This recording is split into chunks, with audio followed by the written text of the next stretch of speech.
Welcome, everybody, to We Geek Podcast. Today is April 3rd, 2020. My name is Adam, and as always, joined by my good friend Logan. Hello. What up? And man, it has been a week. Let's be honest. Today is March 34th. Like it's not April. Like April's been March decided no, you're just gonna cancel April, and March got tired of February getting an extra day, so it finally staged a coup and was like, I'm just taking April. So, Dude, 2020 has been delayed. Yeah. That has been. I don't like. We've had the 90-day free trial. We'd like to return it now. Like, Yes. Absolutely. This is a year. Yeah. It definitely has been. We hope you listening are doing well. We hope with everything going on, that you're safe, you're healthy, or as healthy as you can be, and if you're not, that you're getting better. We all know what's going on. You can't really talk around it. It's kind of the topic of everything right now. Yeah. But we hope you're having some fun. We hope you're playing some Animal Crossing. You're playing some Doom. You're doing something to distract yourself. Have you been playing anything over the last week? I've been bouncing back and forth. I finished up Kingdom Hearts 3. I've finally got that platinum. Grinding out the synthesis materials was a pain. Okay. Oh, it's annoying because it's like Yeah. the good thing though is like a lot of the materials are only found in one spot. Okay. So it's as simple as like, oh yeah, fine, I'll warp to that save point and then go find another save point, warp back, and like it resets and stuff. But it was just a grind. Yeah. But that was fun. And then I've been bouncing back and forth between Shadow of the Tomb Raider and Luigi's Mansion 3. Oh, cool. So I'm trying to, because Shadow of the Tomb Raider is included on PlayStation Now right now. The Plus games come out next week. But Shadow of the Tomb Raider and Control is also on PlayStation Now. Yes. So if anybody has not played that, as I haven't, but has seen, everybody's like, this game is awesome, go play it. I'm like, all right, I'll get there. I got it. I started it. Yeah. Yeah. Yeah, it's pretty creepy. It's pretty weird. Nice. It's X-Files, the video game. Yeah, but so far I like it. Yeah. That's good. My problem is I have ADHD, so I'm constantly jumping from one thing to another. Yeah. I'm interested in something and I feel it in the back of my head, like, well, there's that shiny thing over there, essentially, and so that's what I do. My consistent thing I've been playing is Warcraft and Animal Crossing. Yeah. I have played a shockingly amount of Animal Crossing. I thought it'd be the opposite because I got Doom and Animal Crossing at the same time. And you thought you'd be more Doom than Animal Crossing. I thought I'd be way more into Doom, and I've probably played an hour of Doom. I've only played so much of Doom that I've even thought, like, I could return this if I wanted to, because you could return it up to 2 hours with Steam. But yeah, no, my time is, everything that's going on, of course. That's where literally most of my time's going, with work and everything else. But when I have some free time, and plus it's Bunny Day, like Bunny Day's arriving. Whenever it became April 1st, you wake up, you log in, you get into your island, and suddenly there's a bunny rabbit guy hopping around, and there's eggs all over the place, and it could not have come at a better time. This game, I'm telling you, man, it is such a delight. I know it's not your cup of tea, but oh my god, is it relaxing. And it's one of those, like, I've always talked about games that I like where I like to collect things, I like to check things off, and this is that game. It is so not stressful. It is so, the only thing stressful about it is where you're like, I want more bells, or hey, I need to buy this, or I owe Tom Nook that, but it's fun getting it though. You're like, oh hey, I'm filling up my museum. I've got tarantulas and cockroaches and all these gross things that I like throwing at the director of the museum, which is awesome. I forget his name though. He's like an owl. He's probably my favorite character in Animal Crossing. Okay.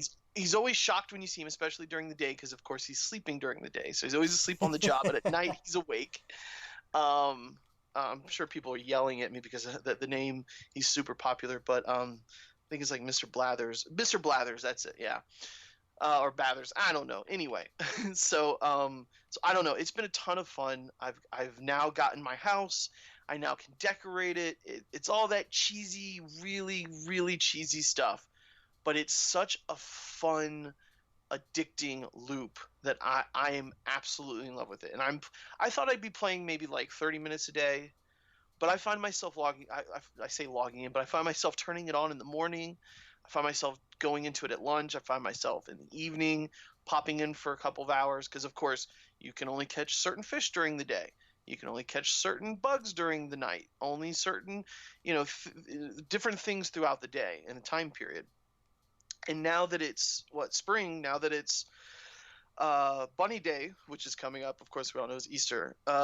The trees have changed, so now a lot of the trees on the island are cherry blossom trees. So like they're all these pink flowery things, and you have to collect certain things to make only only Easter Day stuff. One night throughout this month, so since I've had it, when I turned it on, I was told, hey, there's going to be a meteor shower tonight. So one of my friends, she logged into my island that night, and what you do is when there's a meteor shower that night, you wish upon the star when the stars start falling. Sure, that makes sense. Yeah. Yes, and so you like hold A during, and we got like I don't even know how many. And so the next day, when you look at the shore, there's all of these fallen stars, and you need those fallen stars to make things like a magic wand and all sorts of fun stuff. So it goes places. There's so much more to the game than I ever expected. Nice. It is absolutely insane. I got a telescope now. I got all this crazy stuff. And at the end of the day, I just like collecting the bugs and filling up my museum. And I got a full-on mammoth and all this stuff now and there. And so anyway, it's been a ton of fun. I'm absolutely loving Animal Crossing. I did not think I'd be liking it this much. And I hope maybe by the time next week I'll have way more Doom put in place. What I've played of Doom I really do like. I like the cycle of that where you're running, you're punching, you're shooting, and you're refilling your gun in health by punching the demons and whatnot, and then shooting them. It's a ton of fun. I absolutely love it, and it's a good distraction. And I've tried my best to not go outside at all. Where did we go? We went to I went shopping to get supplies because about every 3 to 4 weeks is when I need to go and get stuff. So Florida was shut down. It was shut down the same day I went. Ironically, like I had no idea. I went way in the morning, and then later in the afternoon, I heard that Florida was finally doing the shelter in place or whatever it's called. Right. Yeah. The essential services were going, which, man, the name of essential services, the list is so stretched. Like I even think, like for example, my grandfather goes to church and he's a member of the church. His church has been shut down for like a week or two now. They did the smart thing and closed services because that would be extremely dangerous to the people. And he's been doing, he's been telling me he's been doing voice chats for Sunday school and whatnot. But apparently you can still go to services here in Florida, which is insane. Yeah, Florida, the home of retirees and a bazillion churches, has decided that, if all of the retirees want to get together on Sunday and spread germs to each other, sure, that's essential. No, it's so dangerous because those people are very the church is a lot to them. Obviously, it's their religion, and I feel like a lot of them might feel compelled to go, right? Because they're being told to come instead of the leadership telling them no. Like we need to be smart about this and set up some sort of web conference. I know not everyone can do that, especially the elderly, but it's dangerous. And I know someone actually in Florida was arrested. A pastor was arrested for having, that's what I don't understand, because one county, maybe it's county by county, but I do know that a pastor was arrested for having church on Sunday. Right, because it violated the 50-person limit. Okay, so that's what it was. Yeah, he had like hundreds of people there, and they showed him, and now it's almost become like he thinks he's a martyr, and everyone, sure. And when he gets arrested, the next guy will get arrested. It's become a thing. So, anyway, so I was able to actually go out and get actually a lot more than I spent a dumb amount of money, but it was smart. I put my money towards food instead of like dumb stuff this paycheck, because I figured, yeah, I'm not going to be going for another month. Usually I do every 2 weeks. Now I have enough for me and some family. I got some other stuff. I figured I'll go in, I'll get the stuff, so my grandfather doesn't have to, There you so go. Smart. whoever in my Smart. family doesn't have to. So I got a ton of stuff. Uh, but yeah, so and then I heard that night, and I was just like, okay, well, we are literally going to be inside for the next month. So that's, dude, I've been doing a lot of FaceTime groups. I want to do one with my mom and my brother. I don't want to say too much about my little brother, but he is in New York. He's a nurse in New York. So it is, the it's fun to, I don't say fun. The fun's not the right word, but it is, uh, it is. Well, I don't know the word I'm looking for. It hits real hard when someone is right there on the front lines with it. Yeah. And it's fun to play with him, because that's what we've been doing. We've been playing a ton of Call of Duty, and so I've enjoyed that time I get to spend with him now, because he's literally working, spending time with his wife, and then he's getting on to play, because he needs something to de-stress. Well, sure. Obviously, he can't talk about a lot that's going on at the hospital, but if you've paid any attention to the news, it's all true. There's no supplies. They're running out of stuff.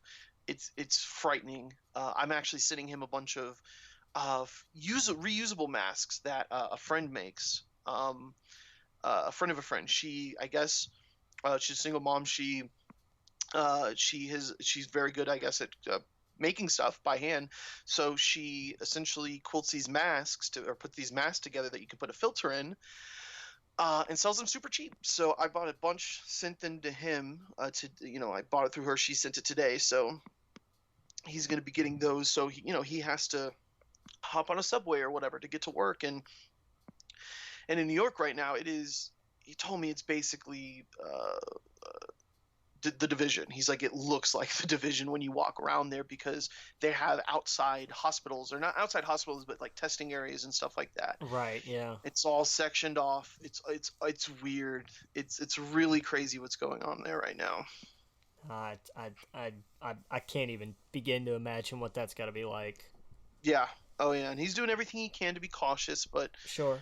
as a medical person, as a nurse, there's only so much you can do. So the masks, the gloves, that's why I hate when I turn the TV and I hear politicians wonder where it's all going, as if they're like selling it or something out the back door, or even suggesting that, when their nurses and their doctors are actually the ones getting sick, and they're at great risk. So it's so frustrating hearing that, Yeah. especially knowing someone who's there that has to deal with that, that's told, hey, we have a 2-day supply of this, or you have to figure this out because we're out of it. We might get some next week, we might not. It's insane. It is. Yeah. It absolutely is. And my hat's off to him and everybody on the front lines of this. Like it's a hell of a lot of it takes a lot of balls to do that. Oh yeah. It really does. Oh yeah. Well, see, that's the thing, is I shouldn't say too much about it. He's probably getting mad I do, but he was a nurse in Florida. He was a nurse in Tennessee, and his job in New York is not a nurse. He is a completely different profession, but right now that job is down. So when the governor called upon people who have medical expertise, he was in medical school. He was in nursing school. I think he had like a semester left, and so the governor was able to approve to pass through, if you're in nursing school and you have these, plus he was ex-military,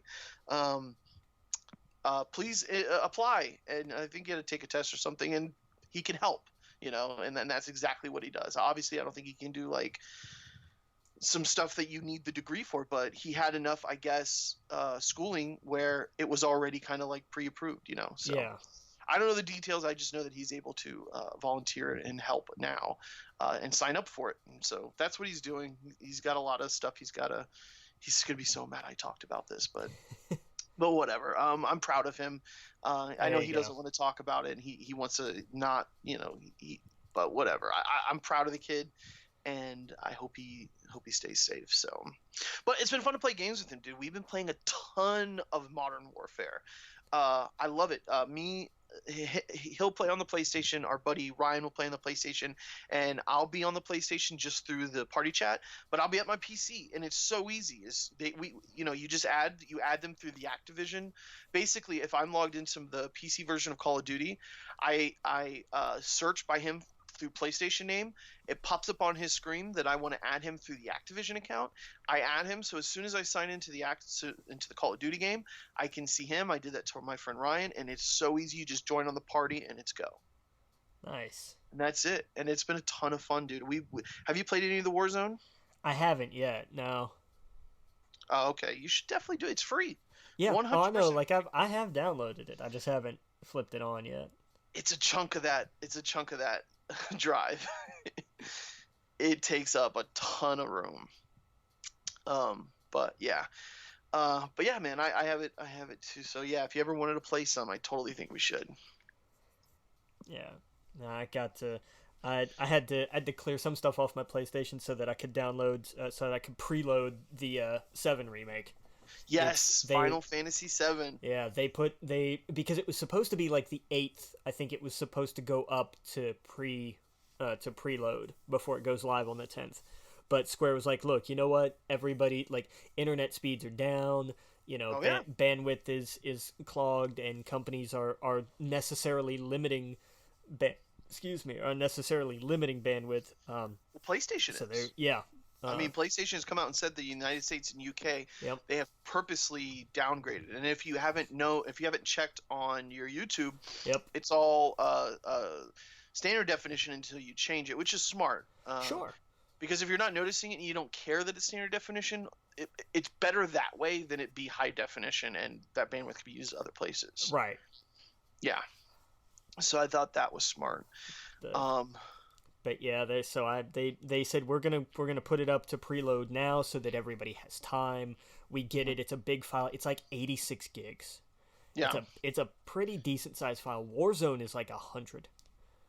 By comparison, it's crazy. It's massive. It's freaking huge. But it is. They're like we've put this up there now, so go ahead, preload it. We want people to enjoy it when it comes out. Some people have been enjoying it. Some people will get to enjoy it before, but I get where they're going. Yeah. I understand why they haven't already unlocked it digitally. And I kind of about it, but I get it. And I don't hate it. I'm okay. I get it. Some people, just by the nature of some places, get shipping faster than others. I've got a buddy of mine who is probably going to get his like the day before, because that's just how shipping works. Sometimes that's how it goes. And Square's doing the right thing. They're doing the best that they can, and they're sticking to it with the digital release, which I understand. I don't hate it. They could have done what Naughty Dog is doing with The Last of Us and saying, look, because the supply line is so uncertain, we're just going to have to postpone this indefinitely. Yes, yeah, and that's the thing. I totally understand. I totally understand why Naughty Dog, and it's not just Naughty Dog. Isn't Cyberpunk being delayed too? Is Cyberpunk was already in September. Did it get? We'll check that out. I know that the Iron Man VR game got pulled for the same reason. Okay. So yeah, you're right. I don't think I guess I saw an article and it had Cyberpunk's face in it, but I think it was just like, hey, come look at this, and then you find out that that's not a part of it. Yeah, no, I'm pretty sure it's still the same because it's coming out. It had been moved to September a long time ago. Well, let me ask you. I feel like they push this every month. Is it crazy to think that would we still be in the same boat in September? Is that far-fetched? I don't think so. I think you probably couldn't wait that long, right? Yeah. Yeah, that's the hope. Hopefully come the summer. The way that this has looked, and this is not, I have no degree in anything relevant whatsoever, but based on what we've seen, mainly taking China as a test case, they're it seems like it ran about a 3-4 month cycle. They haven't had any reported new cases, Well, especially over in Wuhan. here's what I was thinking real fast. Yeah, China locked, they didn't lock everybody, but China basically. made sure that everyone stayed inside. The governor of Georgia found out yesterday that that that people could carry around this virus for up to 14 days and not know it. Yeah, So stuff that we knew back in January. He's some just now yeah. finding out about. So with us not abiding by any rules basically and allowing everyone to kind of do what they want until maybe right now. Maybe some states I think have gone, "Oh wow, we have a big problem here." Is that realistic? So I guess that's what I'm saying is that when you see countries like China lock down, and South Korea did a beautiful job of slowing it down there. I feel that we're nowhere even close to seeing a peak of this. I don't know. I don't know. Maybe I'm just being pessimistic. Is that the right word? I think even things in August and September, just because of everything that's happening now, might be delayed as well. I don't. What do you think? I don't think quite that long. I think Okay. everybody's big optimism is that by the end of this month, that like May is going to be when we get restarted. I think that's too optimistic. I think it's going to take until June. And that's the thing is how long can they tell people not to go to work? Yeah. And to starve essentially. Well, but I mean, given the the bill that was passed and everything that's supposed to be helping with everything. Yeah, $1,200 might go for some areas. Like for example, that's not rent for my brother. Right, but the other thing with that is that it will starting with the pay period that ended today. Okay. They will is when the extra $600 a week is added to unemployment checks. Now it's not it's not added right away because it has to.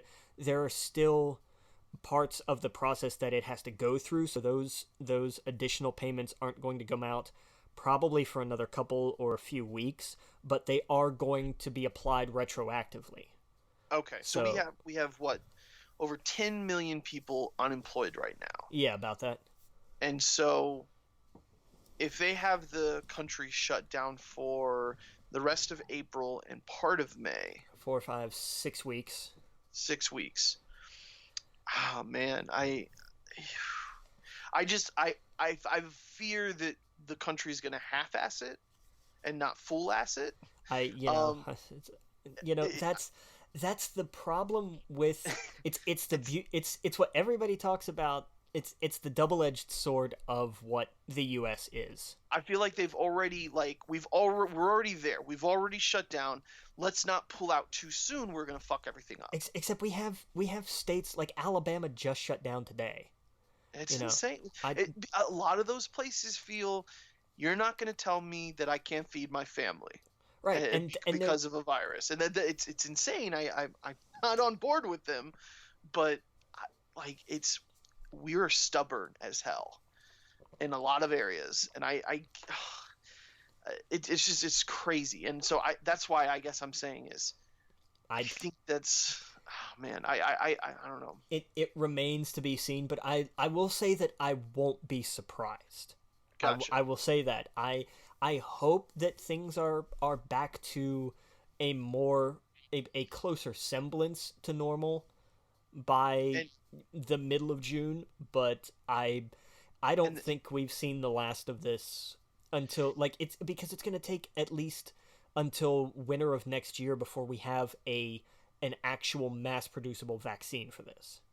Right. And so that's what I'm saying is even if we open things back up, this is going to be terrible for any business is people are going to be afraid to go to restaurants. There'll still be people going, of course. The people are still wanting to get out of their houses right now, but I have a feeling there will be a lot of people that the government's saying it's okay to go do this, but I'm going to stay home. Not until we get a vaccine am I going to stop social distancing. Am I going to stop getting orders out? Am I going to really step back on all of my interactions? I have a feeling that even though there's still going to be a ton of people doing stuff, there'll be still a lot of people not going to local businesses, not going to local shops.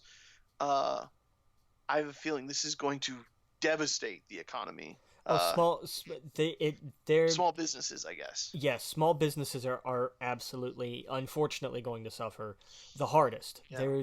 There's no doubt about that. Yeah. Because they can't afford campaign contributions. But Right. Exactly.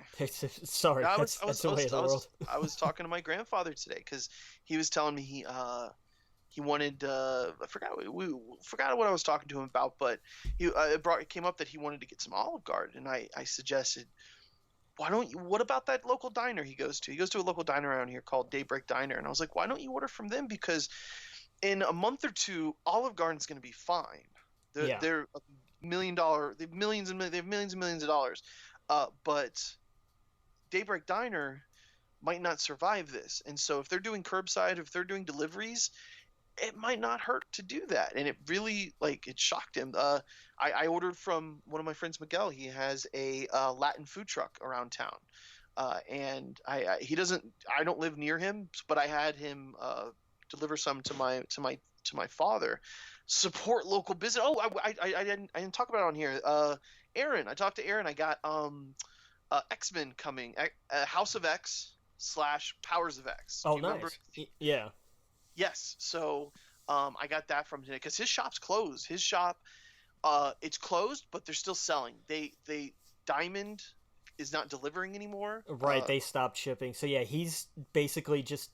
What is it he's doing? Like, all the stock that he has is he's just trying to sell everything so he can all the stock that he has, plus he can order directly from the manufacturer whenever anybody wants. Nice. So he's I don't know. He's essentially, he said, if you want it, I can get it. So I also ordered DC Deceased. So he's going to be getting that. But yeah, he's doing a lot of stuff. He's got a lot. He does like a show daily, I think, on Facebook where he auctions off stuff. So super rare items and stuff like that he'll put on there, and then you can bid for it on Facebook Live, and he'll send it to you and ship it to you. He's got deals where if you order enough, I don't even think he charged me shipping for this, and I think he's going to throw in some stickers and stuff like that. And so yeah, support your local businesses, support your local comic book shop. These are the people that might not be here in a few weeks, or few months or few weeks, because there's no safety net for them. Where a corporation, they just have to take a few pay cuts and they'll be fine. Their bottom line, they won't go under. Now file for Chapter 11, yes. Lay off staff. Not really take too much of a hit at the corporate level. Like, they will be fine. Right. Yeah. So if you got a local place that you want to go get some food from that you love, you're like, oh, these people make the best whatever, go talk to them, call them, see if they're open, try and support that the best you can, because man, it's going to be rough. I don't know how we got from Cyberpunk to this. I'm sorry, I'll step off my stool here, but yeah, so looking forward to Cyberpunk. Hopefully that's not delayed. Yeah, Last of Us, whenever it's ready, I'm ready for it. We got a lot to play. Final Fantasy's coming out, dude. Everyone I know is pumped for that.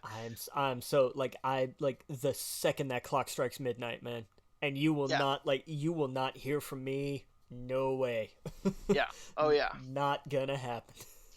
Yep. Yeah, my buddy's excited for it. I'm excited, but I am kind of disappointed it's not a full game. That's the only thing But it is a full game though. Yeah, but in my head it's not. It's a 1/3 of a game. So it's the story doesn't end there, I guess, is what I'm thinking. That's and in one aspect that's fair, but seeing the trailer, and especially the last one that they put out, where they were like, this is the basically the launch trailer. I heard you should watch that. No, it's fine. Like, I don't. Oh no! Every article. Are you sure? I haven't seen it because I stayed away. Here's the thing. I don't think it only spoils things that anybody who's played the game already knows. Right, but I've never played. I've played only of like an hour or two, so I don't know. So then in your case, actually, I would say stay away. But okay. For most everybody that's hyped about this has played the hell out of this game. It doesn't. I don't think it really spoiled anything. Okay. Like, there was nothing in there that I just got hyped. because I know, like, I mean, I know all the story beats, all the Okay. broad strokes. I am exceptionally excited for what looks new, because Okay. they've clearly taken areas and just expanded them like crazy. There's going to be Okay. so much content in this game that Okay. you're going to forget that it's not the whole game. Okay. I guarantee, just looking at this trailer and seeing there's a section called the Wall Market, which is is kind of like a slum version of Gold Saucer, which was the big like amusement center in this game. It Okay. looks like they have expanded that area like crazy to the point where it looks like Gold Saucer, where it's like, no, Okay. this isn't just a bunch of rinky-dink shops and like some little pimp mansion down here on the end. It's a whole big thing, and Okay. I am crazy excited for this. Yeah. I don't, like I said, I didn't see anything in there that I didn't already know, so I Hmm. was not, it all it did for me was just get me more excited. Like it Okay. didn't spoil anything, because like I said, like I already know this. I know this Okay. story inside and out, backwards and forwards. So I am excited, and I do love, like, there were some new things that they showed that I'm like, I want to see the differences. I want to see what's Hmm. changed. I want to see where they take some characters and what they do with them. That's clearly going to be different. That we'd seen in early trailers, like, oh, these characters are more, especially some of the side characters like Biggs and Wedge and Jesse are already more fleshed out just in the demo than they were pretty much in the Right. entire game previously. So Yeah. Yeah. I'm super stoked for this. Yeah. I'm curious. I guess don't answer the spoiler to this, but I am curious, since the game is out in the wild, do people know exactly where it ends in the game I'm sure they comparative to the?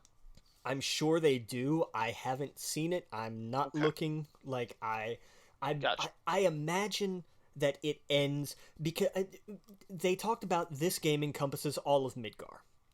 So Okay. there is a point in the game, in the original game, where I'm pretty sure this probably also ends. Hmm. Um, but given you know given everything that there may be to do between now and then, and hell, maybe that's not where it ends. Maybe Okay. this point isn't actually the same point in the game. Okay. And that's what I'm curious about. That's why I'm Hmm. really curious, because this trailer did show a lot of things that, in the context of, if let's say that this point that they've discussed is actually where the game ends, then what it's shown has been kind of, end game ish Hmm. in terms of where it sits in the course of events. Yeah. But I'm still not sure if that's exactly where this game ends or not. Okay. And if it does, cool, fine. I know where this is going into it. This is not a surprise. If it doesn't, well, then I'm even more interested. Yeah. Okay. Hey, Ed, I'm excited. But I also, man, I am. I don't have any much. I don't think I have as much invested as you and a lot of my friends who played it. Back in the day, like my buddy Rocco makes fun of me all the time because Yeah. he says it's the best game he thinks is ever made, and I've heard a lot of people say the same thing. That is their favorite game. The So thing with he's Final ready Fantasy. to hate it too. He said he's like, oh, I'm gonna hate it. He's so pumped for it, but at the same time, he's like, because I guess he didn't like the way the demo played, and I'm like, I tried to be like a devil's advocate. I'm like, well, it's not turn based, but it's not exactly like, it's not a button masher. It's not a just a straight up action game. There's strategy to what you're doing. Yeah, And he's like, no, I want the turn based. But yet I'll sit there and throw out new turn based games to him, and he won't play it. yeah. I'm like, go get Persona. You want turn based? Go get Persona. What are you There's doing? It just came out this week. Yeah, there's your big, like, if you want a massive turn-based RPG, like, that's Go clearly. get Dragon Age, or I'm sorry, Dragon Quest Yeah, 11, which everyone has raved about how gorgeous and fun that game is. yeah. Go get Dragon Quest, dude. Go get uh, uh, uh, no, I was gonna say Oktoberfest, but Octopath Traveler. Yeah, Octopath Traveler. Like, these are games that are 10 out of 10 games or 9 out of 10 games. and he doesn't get them. Ah, He boo. wants that Final Fantasy, and I'm Like like, that's you have to, yeah, it's kind of like when when we had, what was it, 12 kind of, but really with I guess, was it 13? I don't even know. I guess it was 13 that I guess introduced Stagger and all that console wise. So I yeah, guess 13, 12, 13, somewhere around there was kind of where we hit the turn like we got with Resident Evil 4, yeah, where it was like these games are going in a completely different direction now. And yeah. I've got a friend who will tell you up and down, Resident Evil 4 is a fantastic game, but I hate it because of what because it gave us 5 and 6. And I Gotcha. and I understand that point. Like I Yeah, completely get that idea. And then I turn around and say, and then it gave us the 2 remake. And yeah. like the conversation goes really quiet and it's always really funny. But Right. Yeah. that's the thing of like I totally understand, Hmm. it's different. It's changed.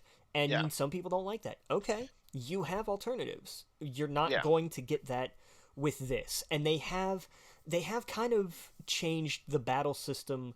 It's not just what you see in the demo, because there were other options that did make it more turn-based. Yeah. But it is still actiony, and I'm okay with that. It is 2020.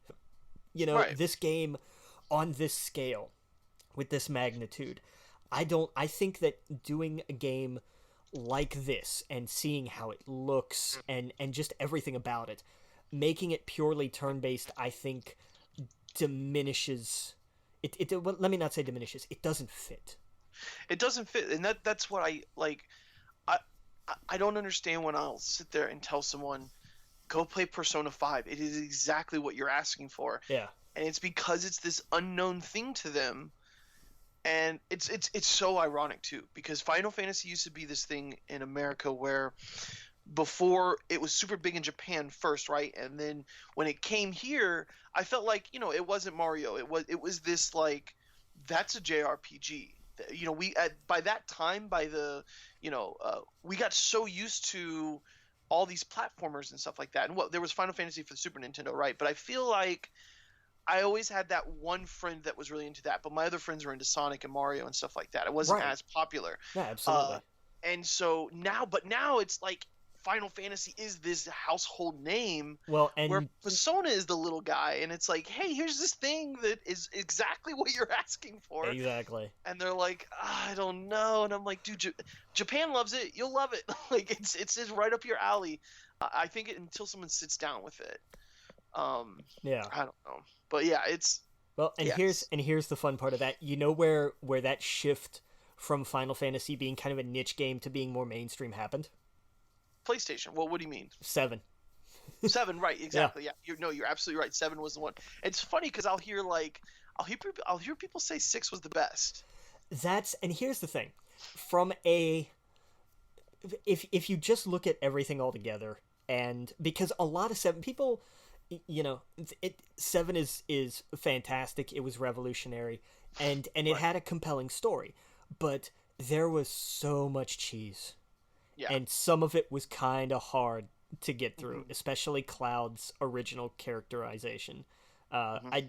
He looks like he's a little less that in the demo, Yeah. which should tell you pretty much all you need to know about how he was originally. Like Right. he was not exceptionally sympathetic, and Yeah. not because he was built that way, but because it was just not.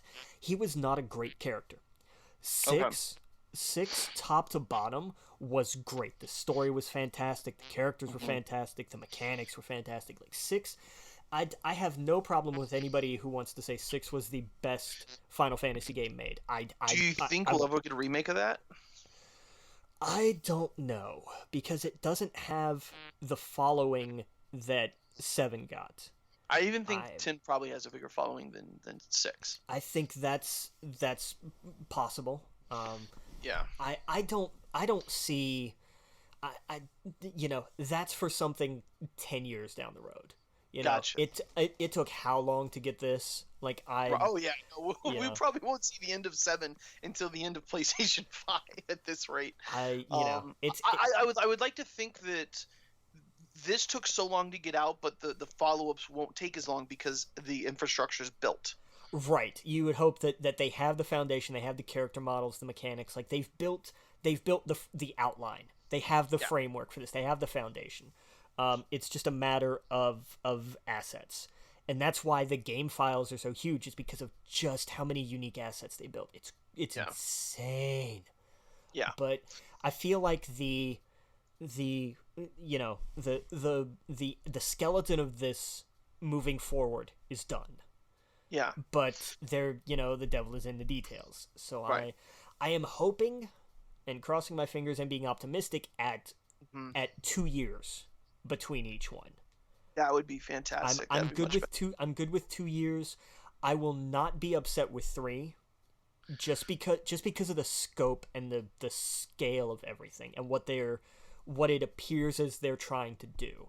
How But mad would this make people if they did Final Fantasy VII Remake, which they should be calling Part 1 or something like that. yeah, But before the second part of it, they do a Final Fantasy VII Remakes like Super Edition with I all a bunch of DLC. Like that would drive people nuts to go, stop giving us editions, give us the second one. yeah, and that's why I don't think they will.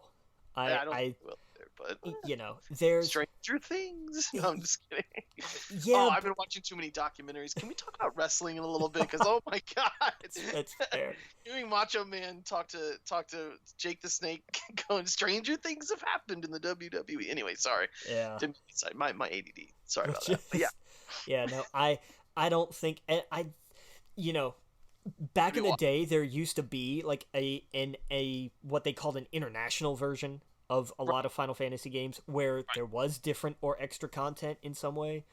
And I mean this goes way back. mm-hmm, But I think that especially with the fact that this is a game for fans. yeah, This is a game that exists because people want it, and which shouldn't sound like a revolutionary new idea, even right. though it does. But I don't think Square Enix is going to nickel and dime on things like DLC. I don't They'll think they will either. They've done Yeah. some really good things in the last couple of years. Yeah, So like they'll add like all the little stuff to the deluxe editions and the collector's yeah, editions and all that stuff, and that's fine. Like that's what you're getting up front, and yeah, you get these right, extra little things and all that stuff, and that is fine. That I've never had a problem with that. yeah, But I genuinely don't see Square adding any kind of DLC that makes any real difference. yeah, They may decide one day to have some fun and add some goofy cosmetic changes or something, yeah. but I don't see a new, like a in a year and a half from now or something, like an extra edition of some kind. I don't see that happening. I don't either. I don't think it will. I thought that'd just be a crazy idea. But Yeah.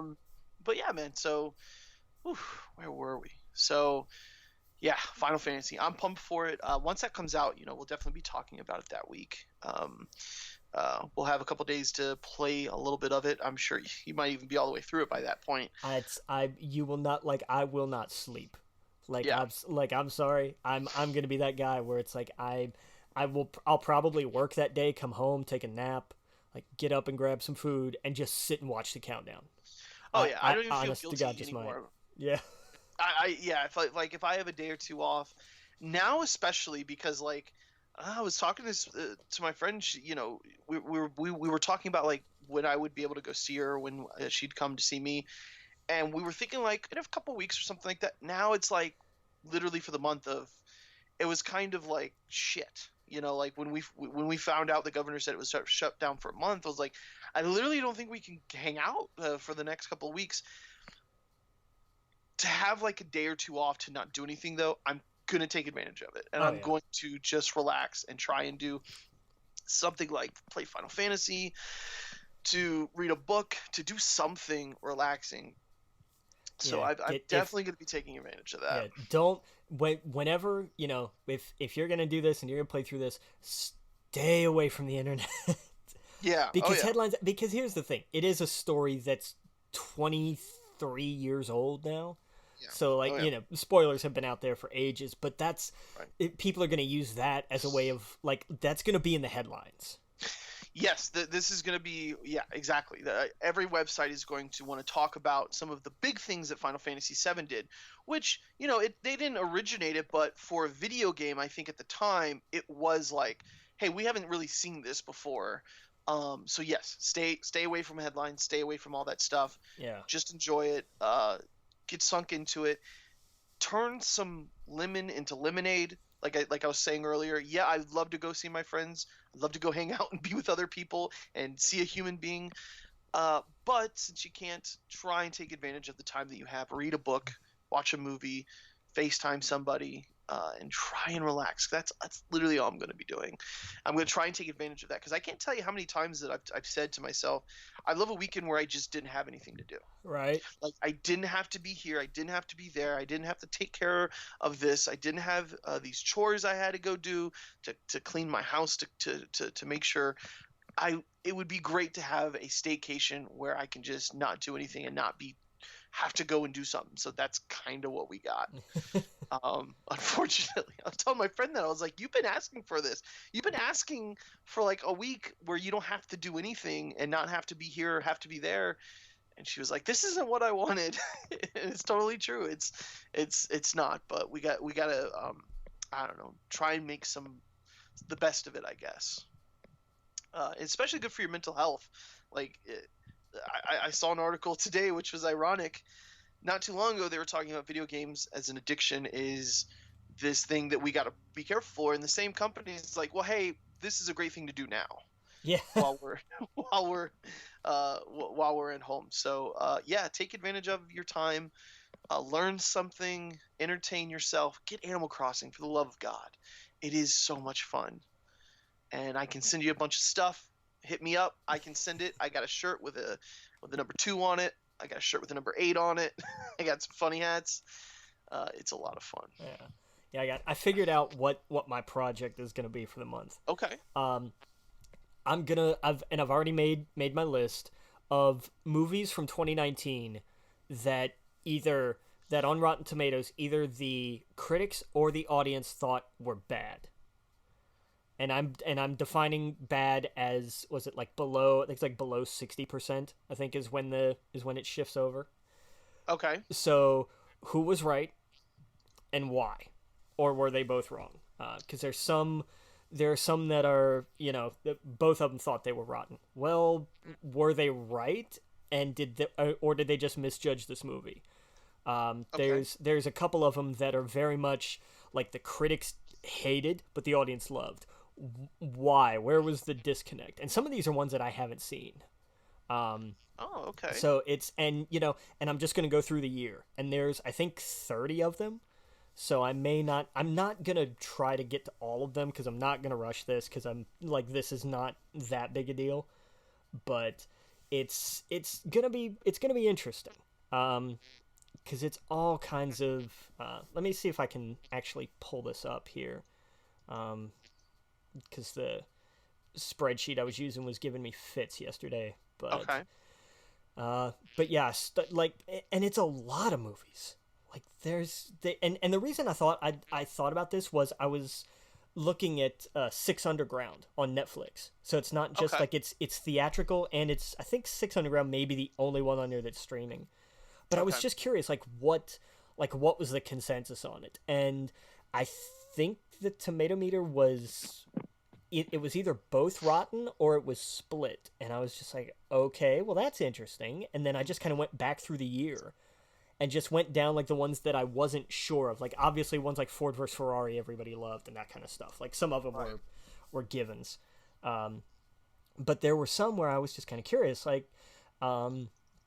like who loved it, who thought it was bad, and how bad. I think my favorite one that I found was Miss Bala, which came out back in February that I don't think a lot of people remembered. It's got a tomato meter score of 22, and it has no audience score. I don't mean it has a 0%. I mean there isn't one. At all. Like, it just says NA. So I just thought, well, that's really odd. And there was one where there was a giant swing. And let me see if I can find it, because I've got my sheet up here. It was Palms. Palms, of all things, which came out back in May, I think. And it was kind of like the sort of like book club movie for 2019, where it was Mm. like here's the group of elderly actresses doing a thing, and it's that kind of movie, and that's cool, that's fine. Book club was actually fairly enjoyable. The tomato meter score for Palms was 34. The audience score was 75. Mm. So it's that kind of thing. Here, no, I take it back. This is the one that absolutely blew me away. It's Angel Has Fallen, which was the Okay. third of those movies. The tomato meter is at 39. The audience score was 93. Oh wow. That's a huge swing. And I looked at that and I Yeah. was just like, where is the disconnect here? What is, like the Goldfinch, the tomato meter is 24, the audience score is 72.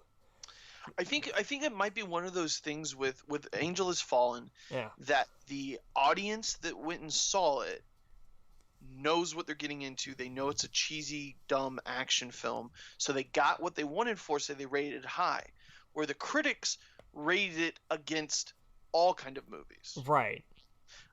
So it's like, okay, so if you put this next to, I don't know, Academy Award winning movies, it's in its 30s. But if you put it against dumb action movies, or at least the audience is like, hey, that's what I expected. I expected to go in there and see, who is it now? What, Gerard Butler? I don't even know who's in that, Yeah, that yeah, franchise. that's exactly who it was. Run around and shoot people. I forget. I always, that's right. He does that series. But yeah, no, I think that's probably what it was. There's another movie you could probably do is Playing with Fire. I didn't see that one on here. John Cena. Yeah, but that It's was from 21 and 77. yeah, but that was from this year though. Oh, that's from this year. I thought it was last year. My bad. I think No, November 2019. Was it really? Okay, I missed that one. Yeah. Looking there you at go. everything. So yeah, I'll throw that one on there too.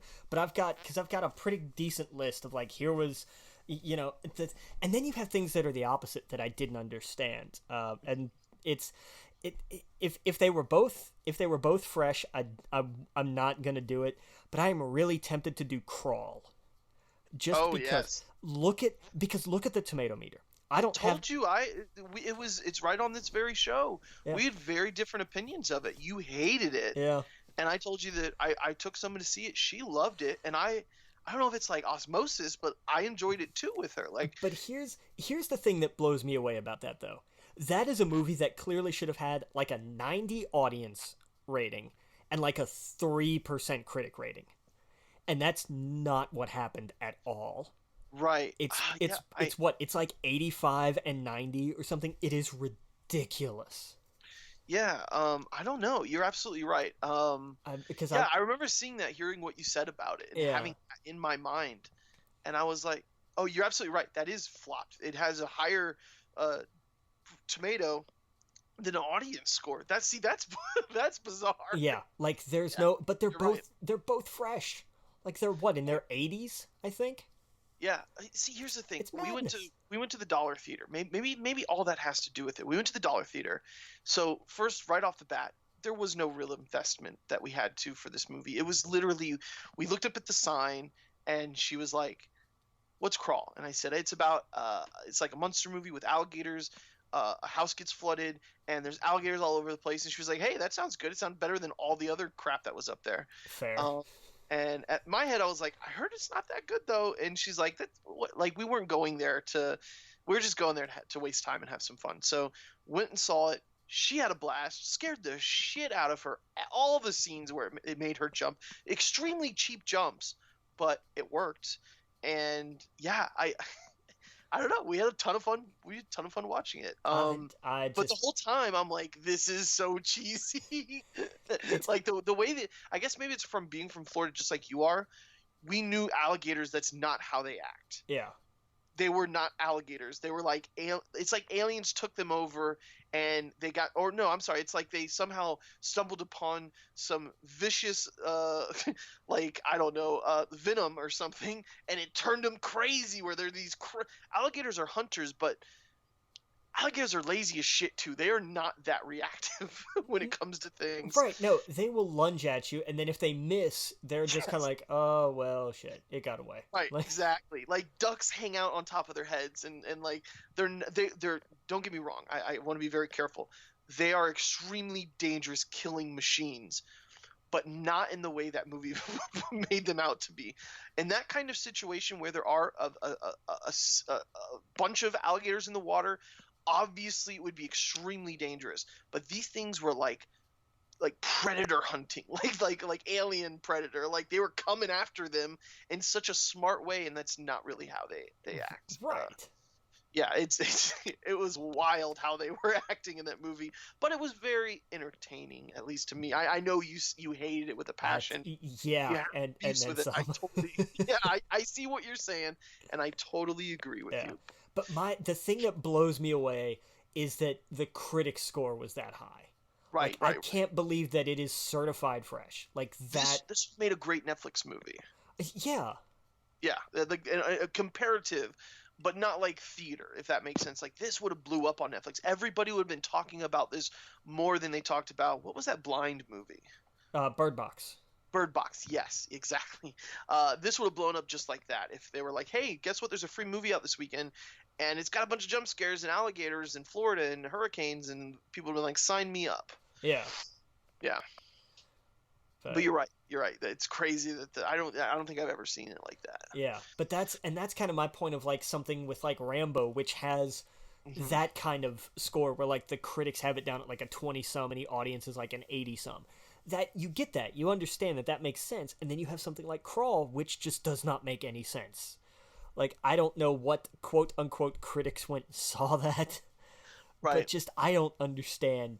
I that will forever remain a mystery to me. But it made me think of like, well, there are movies where like the critics, where one side loved it and one side hated it, or both sides hated it. Who was right and who was wrong? And this is why Rotten Tomatoes, it should not be held as like the gold standard of things. Right. Basically. Oh yeah. But yeah. I'm gonna start, I think, at the top. You know, like literally the start of the year. I think The Upside is like my first movie to watch, which I think was one of the first movies that came out last year. So what are you going to call it? What are you going to call this series? Can I throw ideas? I haven't decided yet. If you got something, go for it. I just love the phrase, I couldn't tell you. I couldn't tell you? I couldn't tell you. That explains everything you've been saying in one little small phrase. I couldn't tell you. Yeah, but the whole point is that I am telling, though. That's true. You're right. I don't know. I always thought like here's the real answer or something like that, where it's like, well, I guess maybe I was thinking too much about when you initially saw the movie and you saw what happened. You'd go, I couldn't tell you why they did that. Yeah. But you're right. The problem with Rotten Tomatoes, I don't know. Like, right. I don't know. I'll figure something out, but. Yeah. It's just fun to look at the disparity and see, because something else is the Goldfinch. The Goldfinch looks like an art house. Like that tomato meter is flipped. Yeah. To me. Like unless it is just a because it looks more like a critic's movie than an audience movie. But the critics hated it and the audience loved it. Why? Yeah, I don't know. You're absolutely right. Like I haven't seen it, so couldn't tell you, but that's the whole point of this, is to be like, I'm going to watch this and find out why. Yeah, let's figure this out. Yeah. Yep. Well, cool. All right, dude. Man, there hasn't been much video game news. We talked about all of the things that were kind of postponed.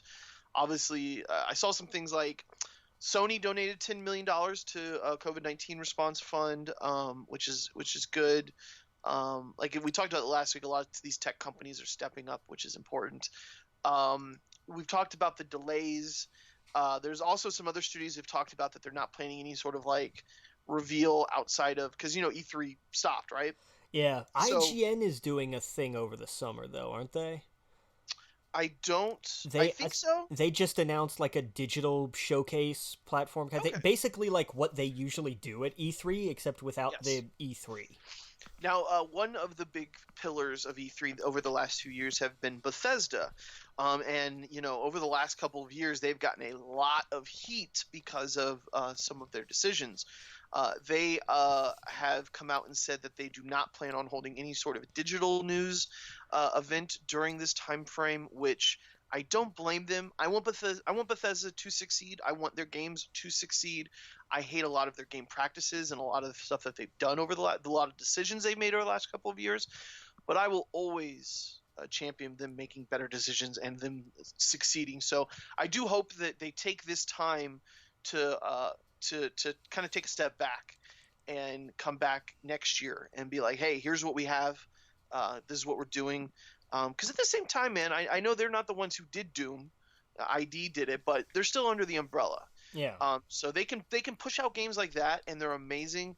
I hope they look at that at id Software and be like, hey, they're making great decisions. They put out a killer single player game. They got a multiplayer attached to it. There's no loot boxes. They do have their $10 sub thing, but everyone has that. That's perfectly fine. That is such a good compromise from people who want a solid single player game, a solid multiplayer game, and if you want to spend a little bit extra a month to get like cosmetic stuff, here's to those people. So I don't know. I hope they move forward with their other games and look at them as a inspiration. So yeah. Anyway, but that's Bethesda. Microsoft. There's been a few. I don't know if you've seen the YouTube videos of like people have been playing with the new Xbox. No, I haven't. Going over the tech. A lot of cool stuff. It is crazy powerful. I love I'm just waiting to find out the price for these things because the price of these essentially small computers. That's going to be the make or break for these things because the stuff that are in it, like the tech in it, is phenomenal. The amount of RAM you have in it, the type of hard drives are in it. My buddy, he was super shocked. He was like, "Yeah, they were showing me demos of these games that go right into it." I'm like, "That's an SSD drive. It is night and day compared to a hard drive of what most people are used to." Yeah, an old disk drive like the. Yeah. That's why like whatever I'm looking at next, like I need something that's got an SSD in it. Just if for not like I'll store everything else on something external. Like I'll get an $80 2 terabyte external or whatever. But give me the OS on a solid state drive because damn that thing will fly. Yep. Oh yeah. I feel like my computer knows I'm going to turn it on. The second I press the button, my screen lights up to log in. It is super fast. I log into Destiny. I go through menus. I go to the tower, and it's instant. Where if I'm playing on the PlayStation, I feel like I pull up a menu, and it pauses. The screen comes up to show my character. You don't see the character. You don't see any of the guns because everything is loading and loading and loading and loading. And then you see your layout. And by that time, I'm being shot in multiplayer because I can't change my weapons. But on the computer, it's instant. It's there's no waiting at all. It's night and day. And I imagine the Xbox and the PlayStation using the same type of drives, it's going to be drastically different like that. That's going to be, I think, the biggest change going into the next generation. And people are going to be just shocked at how much, like, how did we do this before? Yeah. How did these companies get away with all these loading screens? Yeah. So I don't know. Anyway, that's awesome. There hasn't been much TV news except like everything's canceled, right? Yeah, basically. Yeah. HBO is putting up a lot of their library for free. Yes. There's a lot of shows. I don't have a list in front of me, but it's some big stuff too. Like Game of Thrones is obviously not one of the things, but like Barry, I think was part of it. I feel Sopranos, like right? Sopranos was one of it. The Wire was one of them. Yeah. Sopranos and The Wire to me are arguably the two greatest things HBO's ever put out. I have a soft. Game of Thrones is probably my favorite thing HBO's ever done, even though the last season was obviously not as good as the rest. But for a whole, Game of Thrones is probably my favorite thing. But outside of that, and probably for most people, Sopranos and The Wire are the two greatest things they've ever done. So if you've never seen those shows, now's the time. It seems like a lot of us have a lot of time on our hands. Now's the time to binge those shows. Yeah. Oh, yeah. Absolutely. 100%. Now, keep in mind, this is at a time where shows were not made the same way they are now. Shows nowadays are made for people like me with the attention span of, I need to be excited almost immediately. It's made for people way back then, so it takes a minute to get into it. But especially The Wire. The Wire takes a little bit longer than The Sopranos, but once you're in and you get a feel of the city. Have you ever seen you've seen The Wire, right? We've talked about I that. think I've seen like the first episode of The Wire, and Oh, Logan, it's you gotta check this yeah. out. Well, hey, it's gonna be free now. No, I know, because I'm like, and I'm aware like The Wire is a slow burn of a show. Oh yeah, It is. that's a show that like David Lindelof said that's one of his favorite television shows of Yeah. all time. Yes, like we were saying, it's slow. What's great about The Wire is the first season deals with like the cops and the gangsters. The second season deals with, I forget which it is, but it's like a whole different part of the city. It's like the schools and the cops. The third season is the docks. The fourth season is the newsroom. So like, and I'm probably mixing them up, but that's the idea, is that you get an idea of Baltimore in every different aspect, and they all cross over. You see those people in the different seasons, and you're like, oh shit, like it's kind of like the real world, where like you're in your world and your job, and you like that's all you live in, and that's kind of all you know, and you know other people are moving around and doing things, but it's crazy to see how it all works together. The political side of it, the law enforcement side of it, the criminal end of it, and of course the school system, and how they all play off of each other, and how they all are in each other's worlds. And it is a brilliant show. So yeah, you definitely got to check that out. Yeah.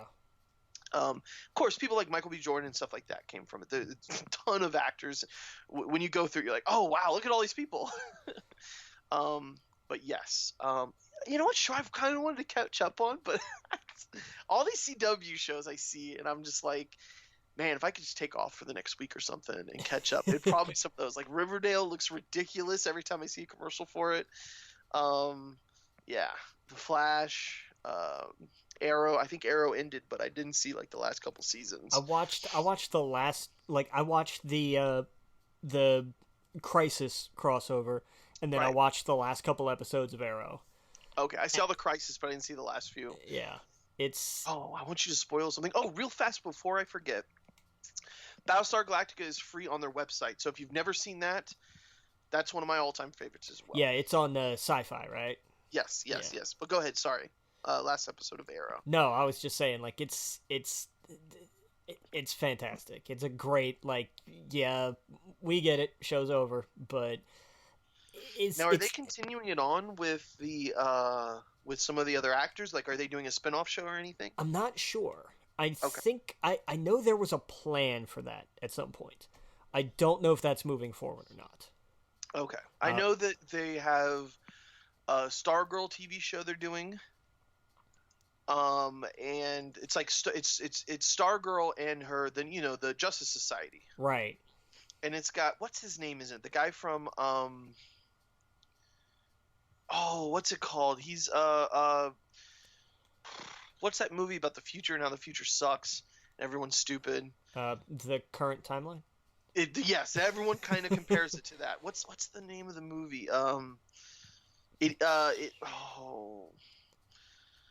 I forget. It's the guy from Office Space. No, not Office Space. Man, what am I thinking? I don't know. Idiocracy. That's it. Okay. Do you know the movie I'm talking about? I know the movie, but I don't remember who all was in it.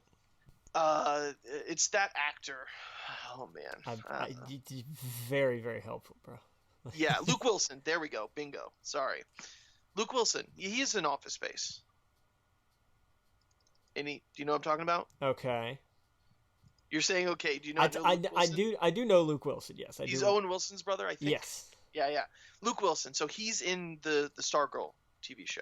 Okay, who is he in Stargirl? I have no idea. I'm looking at a poster though.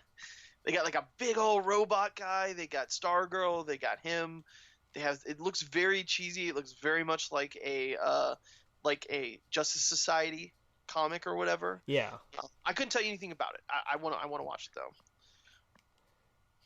But anyway, where were we? Sorry about that. But yeah, so what else? Oh, okay, if we could pivot real fast. I've watched Pivot. Wait, what happened? Sorry, bad Friends joke. Oh yeah, there's nothing. No matter amount of time we get, I'm not gonna be watching Friends. That's fine. Yeah, I know you love it. I'm just kidding. But But it's it's so dated. Like I found it enjoyable, but I get why you watch it. Hey, look, The Office is dated, but I love it. So yeah. I totally get it. But yeah, what was I gonna say? I've been watching a lot of documentaries. We talked last week about Tiger King Hmm. on Netflix and how that's taken over everything. Oh, I bought a bunch of tigers in Animal Crossing. They're stuffed animals, but as soon as I saw that on there, I was like, all right, I'm getting like 4 or 5 of them to place around my museum. But Sure. yes, but yeah, that's that, dude. Anyway, we've talked about Tiger King, I believe. So, but I watched because of that. I was like, oh, and because of the Vice documentary with the Dark Side of the Ring, they had New Jack on there. Oh yeah, I haven't seen that one yet. Okay, yeah. So that is wild. New Jack is insane. New Jack is New Um, Jack. Then New Jack is New Jack, and but they got Cornette on there, and man, I could listen to them talk for hours about wrestling. But I also watched the Jake the Snake documentary. Have you seen that? The Resurrection of Jake the Snake. I have heard of it, but I haven't seen it. It is super sad, super inspirational, or like not inspirational, but it is such a man. Diamond Dallas Page, God bless that man. Yes. Um, Yes. what he does to help people. He helped him. He helped Scott Hall. Like kind of around the same time, and Jake was like a 3-year project basically. But there was a lot I didn't know. I didn't know that Jake the Snake was a mentor of his. That was one of the only people that believed in Diamond Dallas Page, where everyone else told him that he was too old, that he'd never make it. Well, he And because like he started at 30. started late. Yep, Like absolutely. he started way late, and Right. Yeah. everybody was just going, "Nah, this is a young man's game," blah blah blah, and he was like, "Screw that." Yes. Yeah. So him talking about you know helping Page out. The Page that meant so much to him that when everyone said, "Don't do this," he was like, "Hey, is this what you want?" And he was like, "This is all I want. This is everything I want." Okay, well then let's give you a shot. So yeah, so seeing him talk about that when you were introduced to Jake the Snake in this documentary, he's at his lowest point. He is showing up to uh, outlaw events drunk, intoxicated. It was all over the news. Couldn't barely stand up, just embarrassed himself, exposed himself, didn't know what he was doing, where he was at, and he admits to it. Like he admits to that week doing meth, and he did coke every day. He couldn't go to sleep without doing cocaine. The drugs to him reacted the way differently than it does to most people. An upper would be a downer from a downer would be an upper, and I guess that's a lot of people that are addicts. It's almost like that they needed to actually just function. Um, so yeah, so it all starts out with him at his lowest, and then you see Diamond Dallas Page saw the news, heard what was happening, drove to I think it was Texas, picks him up, and is like, "Hey, you're living with me. You don't have to pay any of your bills while you're with me. I'll take care of everything. But when you're in my house, we're gonna get you back on track." And so that's what they did. And I think it was like the accessibility house or he had to take I'm sorry, the accountability house is what he called it. He was like, Yeah. "You're going to take accountability for everything you do here." And it's spoiler alert, he got better and Yeah. he got in shape. He got his surgeries. He documentary goes over like him putting out a GoFundMe, like, "Hey, I need to get this surgery done on my shoulder or knee. I forgot which one it was."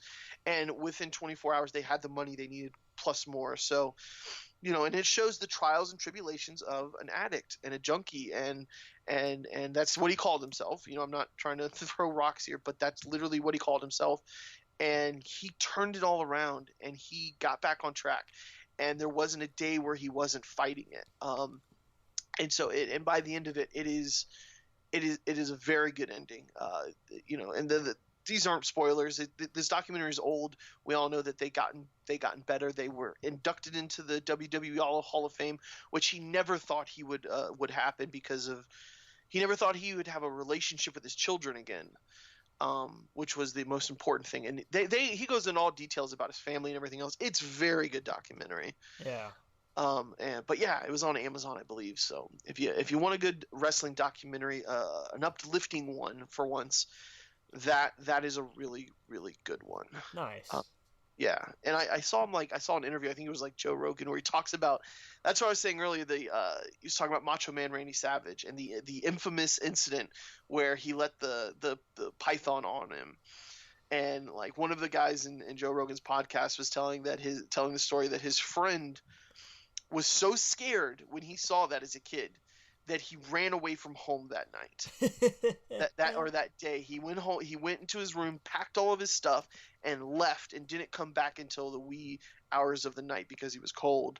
But he told his parents he was afraid of what he saw because Jake the Snake, he saw a man on television get bitten and attacked by a live snake. That's just crazy to me.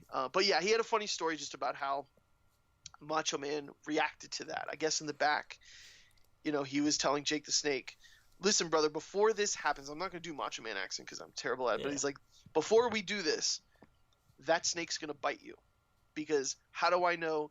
He goes, "Is it defanged?" And he's like, "Or is it fixed?" He called it. And he said, "What do you mean? Like no poison?" "Of course there's no poison in the snake." And he goes, "Maybe there is, maybe there isn't. We're gonna find out." He goes, "Stranger things have happened in the WWE. Maybe Jake goes over tonight because Macho Man is passed out." I guess Macho Man talked in third person in real life as well. And so he made Jake the Snake pull out the snake and make the snake bite him. He goes, "What the worst part about it is, if you're bitten by the snake with all of the adrenaline and you're out there and you're in the zone, you don't feel it. You're so pumped and high on the adrenaline. But when you're sitting in a cold locker room and you're just like, I'm gonna let the snake bite my leg, it sucks." Well, So that's yeah. what he did. So Macho Man made him bite it, and he goes, "No antidotes, no whatever. I want your hands where I can see them." And then we're going to wait for about 10, 15 minutes. And so he made it bite him, and he was just like, "Oh, man." So he goes, he got him extra that day. He made sure that snake bit on and held on to him as hard as he could that match. And, of course, the rest is history. That is one of the most iconic moments in wrestling for kids that, especially during that age. But man, yeah, I don't know. I just been having a ton of fun with documentaries. Yeah, it's crazy because Jake's on AEW now. Yep. Yeah, I saw I don't know what he's doing. He's like the manager of somebody, but I didn't see who. He's managing Lance Archer. Lance Archer is a beast. Oh, okay. He's an absolute monster, and they're pushing him like one. They're like, no, this dude. What is he? The Murder Hawk Monster, I think they're calling him. And he's just absolutely massive. Like he had poor little Marco Stunt on this last episode of Dynamite. And I mean, Marco Stunt, if you dunked him in lead, he'd weigh 20 pounds. Right. And I mean, choke slammed him from the apron into the crowd where they had the best friends in Orange Cassidy. And that was a hell of a throw. But just it was brutal. It was fun but not fun to watch. It was one of those kind of things. But just this dude is a monster, and it looks like they're billing him like that. Imagine if Braun Strowman was cut. There you go. That's what this dude looks like. And just like, this is a guy who's just gonna wreck house. Speaking of Braun Strowman, man, oh boy, how disappointing, because I was so high on him for so long. We've talked about, and seeing his remarks just now, I am not a fan. Yeah, like that soured me on Braun. It really did. I can, putting the obvious kind of politics and everything aside, it's like, you know what, that's fine. That's his life. That's whatever. I love the character. I love all the good work that he does. And then to see him come out and do the whole, all these indie wrestlers are wondering, oh, where's my next paycheck going to come from? How am I going to get food? I should ask the fans, what's wrong with you? Why are you doing that? And I'm just like, man, that ivory castle of WWE sometimes, Well, here's the thing. He's a contracted wrestler. Yeah, he's not an employee of WWE. No, Mar. Like you said, he's not getting paid right now. So I imagine he'll have a very different tune, especially if the WWE goes on hiatus. Right? I mean, like he's still getting paid. Like assuming he wrestles at WrestleMania, which we'll find out in a day or two because it's a 2-day thing. This we'll talk about. We'll go into that here in a bit, but. You Yeah, know, yeah. Oh, real fast about AEW, and actually, let's take a break pretty soon. But before we do, okay. I wanted to. Did you see? I did see. Man, I need to watch more AEW. I found out that I can see it on the internet through like my cable subscription. So Yeah. you can go to TNT and sign into it. Yeah. So that's what I've been doing. I need to go back and watch it, but I skipped forward to the Brody Lee section. Man. What a character. I loved it. Where he was eating the steak and he was the guy. It's Vince McMahon. It's totally Vince McMahon. And how brilliant. And Vince is not happy. And yep. I think that's the point. I genuinely believe that that's Brody's point is, you know what, you didn't pay a damn bit of attention to me when I was working for you. Right. You're damn well not going to forget it. Yeah. Oh yeah. I love it. It's brilliant. These are the kind of things I like. Yeah. And he's going after Vince McMahon. He's not going after the talent. I think that's important to keep in mind as well. Like I love how it's very much he is the leader of this group. He is obnoxious. He has all of these pet peeves. And if you don't do what he wants, he makes you pay for it. But exactly. I also love that they keep the character of he will do it himself. Yeah. I think that helps sell the entire bit of just like, this is a guy who is intimidating not just because he's a big dude, but also because if he has to, he will go out there and whoop your ass.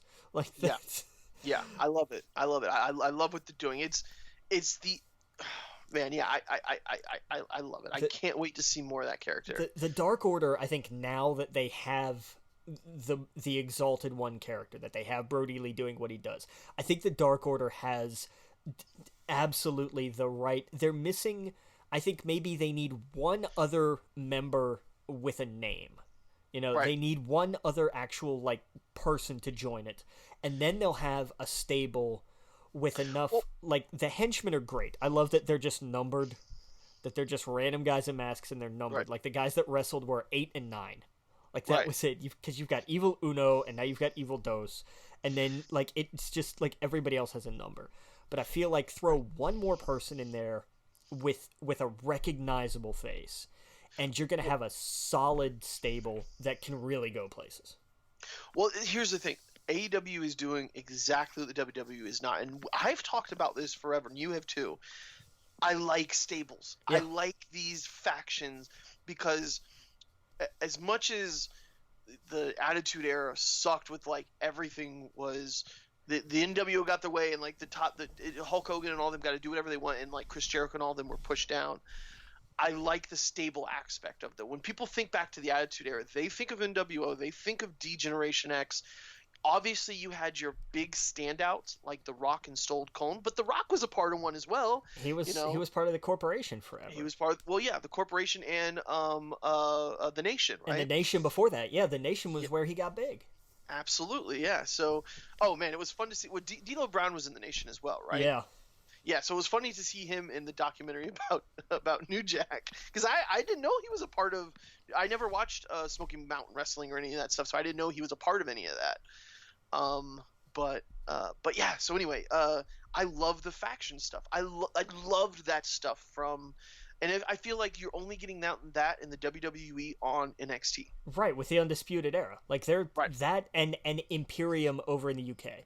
Like that's it. And any other time, like they had one. Like that's why the Shield was so great, because not only did they have a group, but they booked them right. Yeah. The Wyatt family could have been that. They never booked them right. The last great faction before the Shield, to me, was Evolution, and that's been. Yeah. That's been almost 20 years. Well, to me, the one right now that stands above them all in the WWE is New Day. Yeah. And I don't even think they're a faction. They're more of a tag team. But to me, they're my favorite tag team of all time.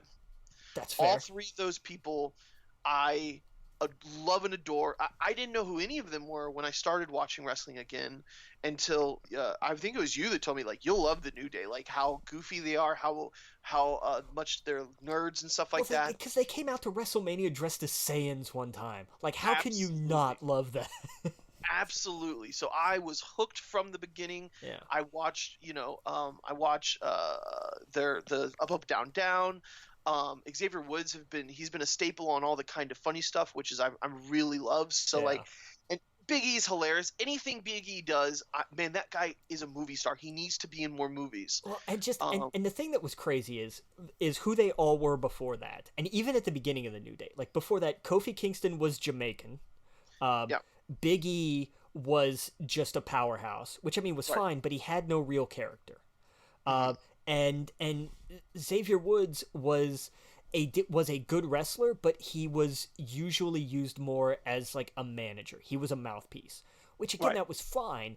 But then they brought these three guys together. You know, Big E was NXT champion for a little while, and a lot of people forget that. But when they brought him up, they put him together with Kofi, who wasn't doing anything, and Woods, who they had brought in from TNA, where he had worked with R-Truth. I mean, that's what always cracked me up was you had what was it? Truth and Consequences was a tag team for a while. Oh yeah. Well, R-Truth is one of the other gems of the WWE, and they've taken advantage of that with the 24/7. They get a little goofy with him, but I love it. I love R-Truth because he's been around for 25 years. R-Truth is like 50. Right. And it's insane because you look at him and the stuff he does and you don't believe it. Yeah, and see that's what I'm talking about is all of these wrestlers I did not watch. Yeah. You know, when I started watching again, when I've been talking to you, the only person that I kind of knew of during that time frame is CM Punk, and that's because he transpired wrestling, or not transpired, but he transcended wrestling. He went out. Right. His name was so popular outside of the ring that it caught even my attention. Where I was like, oh, that guy's doing like what Stone Cold would do, where like there was that blur of the line of real and fake, and all the things he's saying are real. So, anyway, that's the only thing that really caught my attention. But when I came back in and started watching it, New Day it was so different from what everyone else was doing. Well, and when the New Day started, they were a gospel group. They were not what they are. Like, they were a dead on arrival gimmick. Like, Kofi and Big E were like, I mean, the Power of Positivity was supposed to be like, these guys were supposed to be like a church group. Right. And in very short order, they were like, this is some garbage. Like, we got to do something. And they were like, yeah, okay, fine, whatever. And just kind of gave up on them. And they said, no, we're going to stick with this because we think we can make this work. And look what the hell's happened. Yeah. Like, it's insane. Yep. But they've been allowed to do, I mean, the giant box of Bootios, the ice cream cart. I mean, name a New Day gimmick. Yeah, their Saiyan outfits are by far my favorite. I love that. I loved was it the following year, the year before, where they were very clearly Final Fantasy characters. Oh yeah, absolutely. I think that was in WrestleMania because they had like a Final Fantasy deal. Yeah. And it goes together like peanut butter and jelly. Like, sure. I don't mind sponsorships when they make perfect sense. And of course we have to talk about their their beef with the Usos. With the Usos. Yeah. I was trying to think of their names, Jay and whatever, but Jimmy and Jay. Yeah.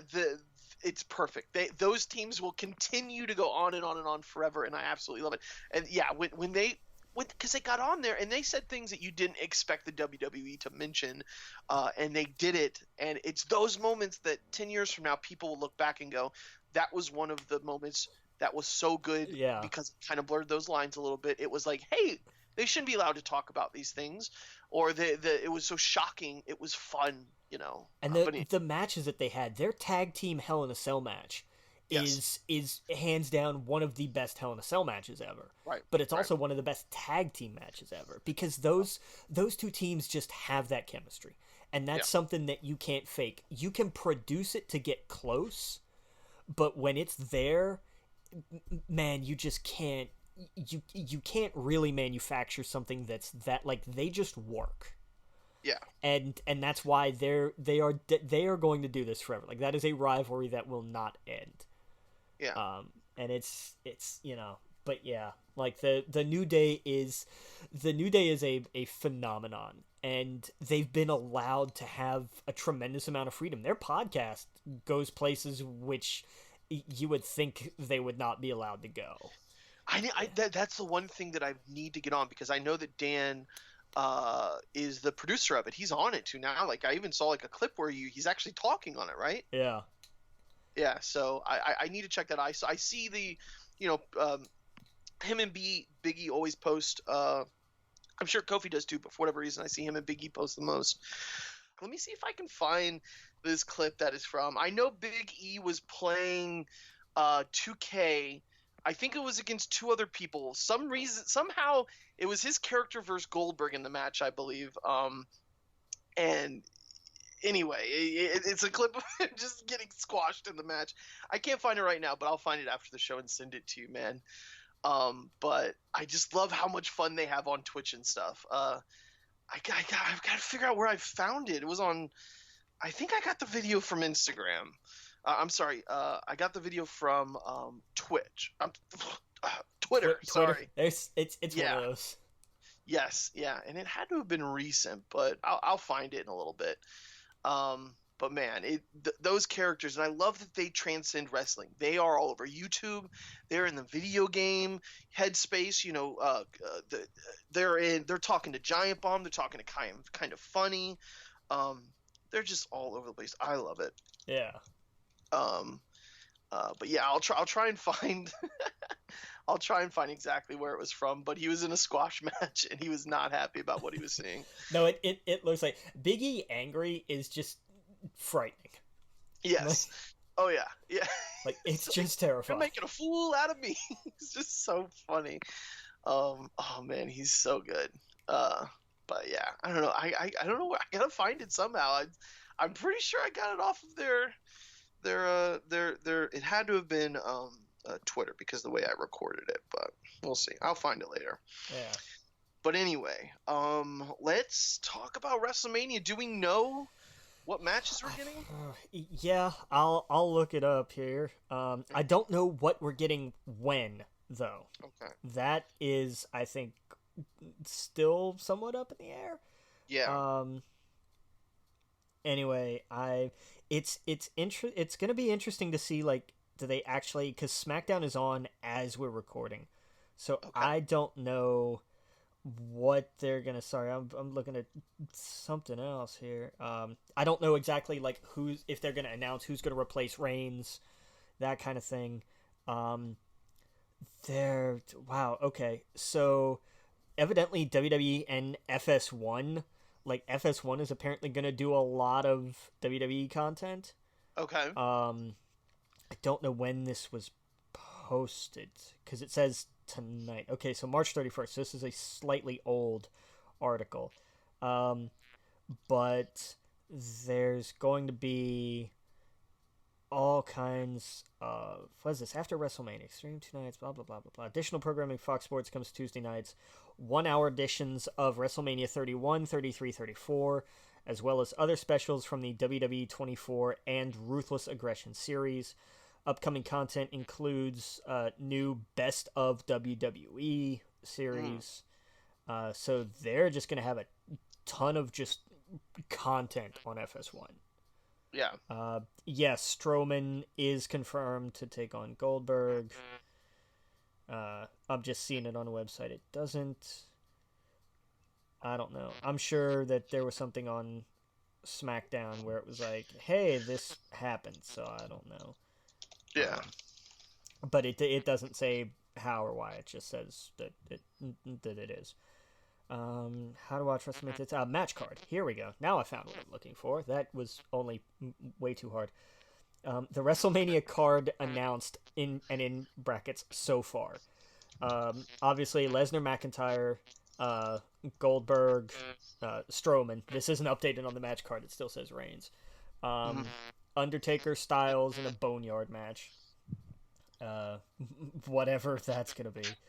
Yeah. John Cena and The Fiend in a Firefly Funhouse match. Whatever that's gonna be. Becky Lynch, Shayna Baszler, Rhea Ripley, Charlotte Flair, Kevin Owens, Seth Rollins, Bayley versus Sasha versus Lacey Evans versus Tamina versus Naomi, Sami Zayn versus Daniel Bryan.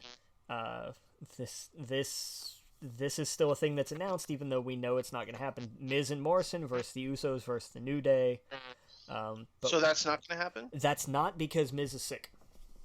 Oh, wow. Miz is pulled, so that's not going to be happening. Gotcha. Not at least not like that, anyhow. Okay. According to what I had heard like a week ago, I think, that they sent Miz home because they were like, "Yep, nope, you're sick, go home." Okay. So I don't think he's on WrestleMania.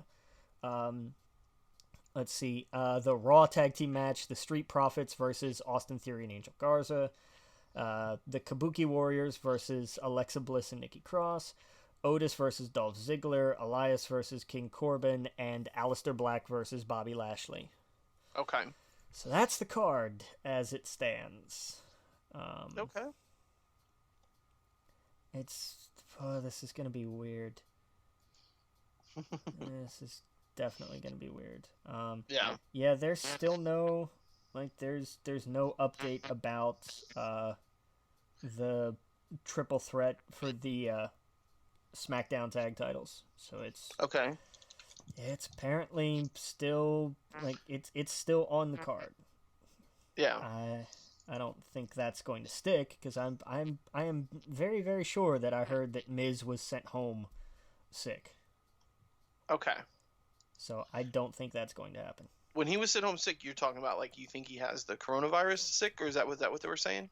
I think that it was more precaution of he was clearly sick. Gotcha. So they just said, "Nope, you're going home." Gotcha. That makes sense. But by the way, the Big E thing, I guess it was someone named Bevlock. Are you familiar with him? No. I guess it's this thing called Big Match Mania where they put Dream Match Mania, where they put two people up together that would probably never be in the same ring together. Oh, I saw WWE posted that. So maybe it's on the official WWE network. It may be. I don't know. I think it's on their YouTube, actually. Maybe it's on their YouTube then, because I went to the Bevlock YouTube and it's just trailers for it. Yeah. But yeah, it's essentially Goldberg versus Big E, and I think I don't know if Big E is actually playing. I think it's just simulated. Yeah. Right. So he's very upset about the results of it, and of course he loses it. But yeah, it's essentially a squash match. He's not happy about it. But yeah, sorry, I found it what it was. So you're right, it's on their YouTube. Dream channel. Match Mania is officially on their WWE YouTube channel. Yeah. So, boy, is it an odd looking card. Yes. Yeah. It's also on the Up Down Down channel. Cool. Well, there you go. But yeah. Yep. But anyway, it's like Roman Reigns versus The Rock, John Cena versus Hulk Hogan, Sasha Banks versus Trish Stratus is a match we could actually get. So yeah. Oh yeah. I don't know. But yeah, so WrestleMania is tomorrow and Sunday. And is it tomorrow? It is. Oh my god, I thought it was next week, but you're right, it's this week. It's tomorrow and Sunday. It's too big for one night. I do love that they're selling shirts that say "I wasn't there." Yeah.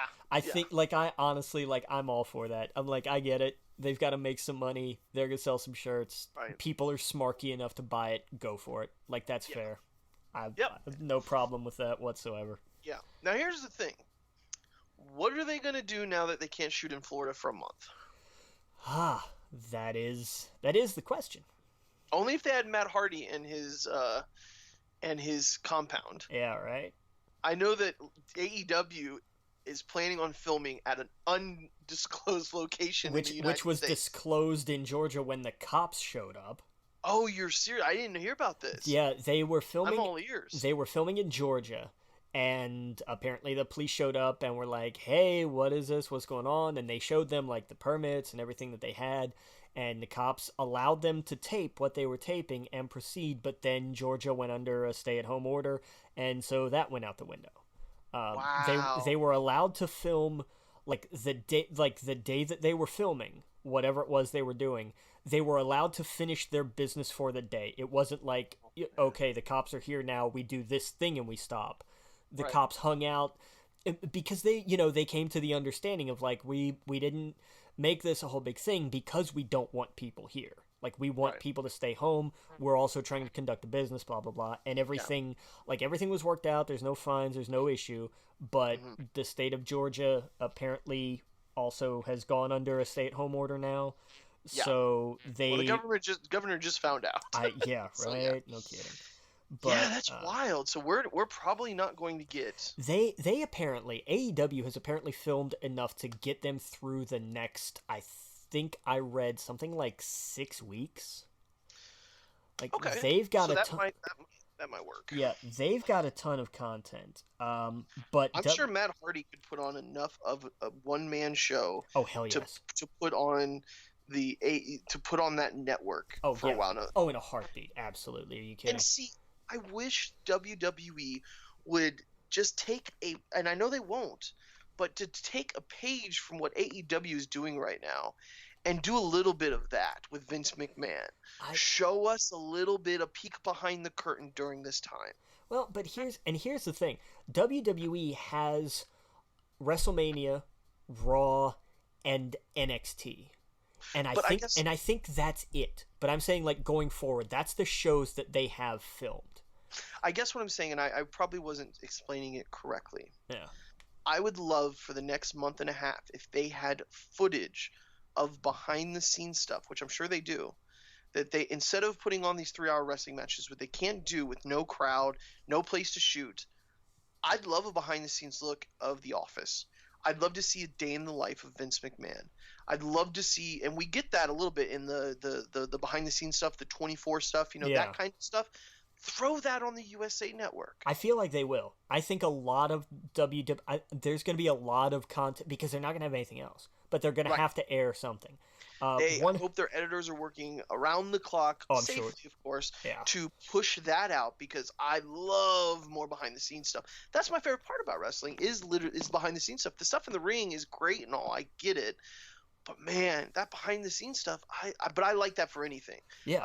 I love Lord of the Rings, but I've probably seen more behind the scenes than the actual films. Sure. Oh yeah. Yeah. So seeing how the sausage is made, just a day in the life of Vince McMahon is wild. To get that peek behind the curtain would be wild to me. A day in the life of any of them, like to follow AJ Styles around or any of those characters. Big E, I'd watch a reality show of Big E hanging out in Tampa. Show stuff like that while you can. That's how you get around it. That's you show the day in the life of the McMahons or what Triple H has to do. Like what his week is like would be insane to follow around. Yeah. It was fascinating the talk that he gave at Full Sail not long before the network went live because he did not look like seeing him professionally looking, it's a whole it's weird just because he does not look like someone. Even now, a suit doesn't really work for him. Mm-mm. It really doesn't. But you also know not to argue with him. You're like, yeah, boss, I got you. Right. What's up? Yeah. To see him sit and tell stories, because he did for a lot of that hour for that panel, was him. It was him and Michael Cole, and I feel terrible because I cannot remember the guy's name. But it was somebody from Creative. And it was somebody who had been in the ring, and I feel like it was somebody who was paired with the Great Khali at some point. Okay. I think it was whoever was like his translator, interpreter, whoever it was that did that role. But this was a guy who they talked about. Like, yeah, he took a bump off a steel cage and bruised his ribs, and then showed up for a meeting the next morning to pitch, whatever they were doing for Raw. Like, that was the insanity of it. But it was, that kind of thing was fascinating. Like, I would love more of the, table for three stuff, where just sit a handful of people down and just let them tell stories. Oh, that would be crazy. Mick, one of my favorite things to watch is Mick Foley's one-man show about that Hell in a Cell match with The Undertaker. That thing, check that out. If anybody out there listening has not seen that, it's fantastic because he's going to tell the story about how he got to that point, and then that point, and Yeah. it works because Mick Foley's also a fantastic storyteller. Oh yeah. But to the stories that kind of work with that, hearing him talk about, when he was in WCW and they were going to put him with Sting, and it was going to be he was going to be one in a line of kind of monster of the week guys that Sting was going to wrestle, and they had such chemistry together. They said, well, screw that, we're just going to keep these two together. Right. And how he impressed everybody with promos because he went in to do like the market specific, like, on Sunday, April 9th at, the Dallas Sportatorium or whatever, I'm coming for Sting. And then you would change it up slightly for each arena. And instead he came in with 50 completely different promos for each one. And it blew everybody away because they were like, oh, this guy came to play. Yeah. But that kind of stuff is fascinating. Just have people sit down for an hour and a half, 2 hours, and just talk, just tell stories. I love that stuff. Oh yeah, absolutely. That's why I still listen to Jim Cornette and JR. Their podcast I absolutely love, and will continue to listen to, because I mean, even if you don't like some of the stuff they've said on the shows or whatnot, they have a lot of history. Yeah. They have a ton of history, and they know what they're talking about, and I absolutely love it. So yeah, that I've been diving into that the last couple of weeks or whatever, and you would love the New Day podcast. Then I need to watch it, or I need to listen to it. Yeah. Now they film it too, right? Isn't there like a video format for it? I don't remember. I just know there's audio. I don't know about anything else. Gotcha. Yeah. So I hope the WWE leans more into that, but of course they won't. Anything that they should do, they're going to go, you know what? Let's do something else. You know what though? I really think this WrestleMania, and I've said this in our group before. I really think this WrestleMania is going to be so surprising, because I think they're going to have to go out of the box. I hope so. That's when they're at their best. That's my point. Like, the best SmackDown in years was when everybody got stranded in Saudi Arabia, so they had to call up NXT, and they put on a banger of a show. Yeah. That's the thing. When it's such a scramble to do something, and it's so surprising and different and new, people love it. Yeah, and they don't. It's not formulaic. Right, when they don't really have time to say, we're going to sit down and script what everybody's going to say word for word, and it's just going to be crap. All right, Adam Cole, you and Daniel Bryan are going to argue backstage, and then you're going to go into main event and wrestle for like 20 minutes. And it was fantastic. Like, that's and I feel like with this WrestleMania, because they're going to have takes, they're not going to be afraid to take chances. I think I really think they're going to mess around, and the Firefly Funhouse is if they let Bray and John sit down and actually plan this thing out and come up with ideas. I think that between the two of them, they could absolutely put something together that is a masterpiece. Yeah. I really do, because Bray is crazy and creative and ridiculous, and John for all the flack that he gets, has a mind for this business that, like, he is this generation. He is. Love it or hate it, he knows what he's doing. He is damn good in the ring, and he is ridiculously good on a microphone. He understands the business, and he knows what will and won't work. And I think if you let him and Bray plan this thing out and say, let Bray do his crazy stuff, and then John can kind of reel him in and just say, maybe we'll cut back on this, maybe we'll come back on this. How about instead of this, we do this, and actually work it out like they ought to? That thing could be absolutely phenomenal.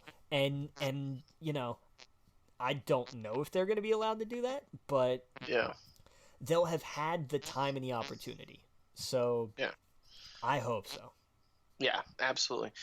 Well, hey, I think it's time we get out of here. Yep. We got a ton of wrestling to look forward to. So next week, we're going to be talking a lot about it. Hopefully we get some more TV shows. Dude, Onward is out, so I'm going to be watching that on Disney+.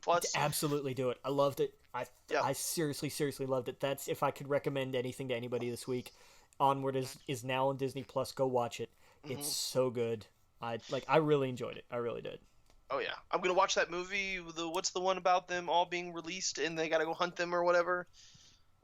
Run that one by me one more time.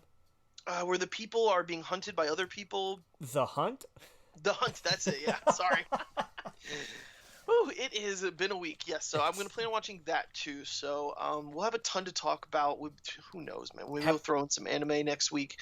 Yeah, But I am gonna try to watch some My Hero. I make no promises. yeah, Um, no doubt. but I'm gonna try. I'm especially starting this whole like 2019, a second look at 2019. Oh yeah. Maybe that's what we'll call second chance reviews or something. I don't know, but you Yeah. know Oh yeah. Oh with man. Before we go, oh I boy. love the Big E. One of my favorite in the WWE. I guess Mia Khalifa uh found that Amazon ran out of Cheerios, so she got Bootios instead. Oh god. And I love that Big E retweeted her saying Bootios are approved by 4 out of 5 dentists and Mia Khalifa. So that's awesome. They're I great. oh um, okay. I they're so much fun. it Their Twitter game is so strong. he's there's nobody on Twitter like Big E. Like Yeah. he's just fantastic. When he has time and he's on, Hmm. it's kind of frightening. Yeah. It's so good it's scary because he gets it. He just Yeah. does, and that's something you can't teach that. Right. Exactly. Oh yeah. He needs to be in movies. He definitely needs to be in movies. But anyway, with that said, we're gonna have a ton of fun with WrestleMania. I'm sure we'll be talking about it on the We Geek page on Facebook Live, and that's gonna be so much fun 2 days in a row. So check that out. Go to our Facebook, We Geek Podcast, Twitter at We Geek Podcast, at the Logan Witt, at Adam Estep. We're gonna be where else? Our email address, WeGeekPodcast at gmail.com. We're on Spotify, we're on Android, we're on Apple. Seek us out. Tell your friends, tell your family members. We're going to have some fun. We're going to try to make the best of this. Please stay safe. We've said this before. Go get local, have it delivered to you. Be safe. Make sure you got all the things you need. And like we've said a million times, just be smart, be safe. We want you around. We want to be here, for a long time. So we'll get through this all together. We'll see you guys later, Captain. Captain.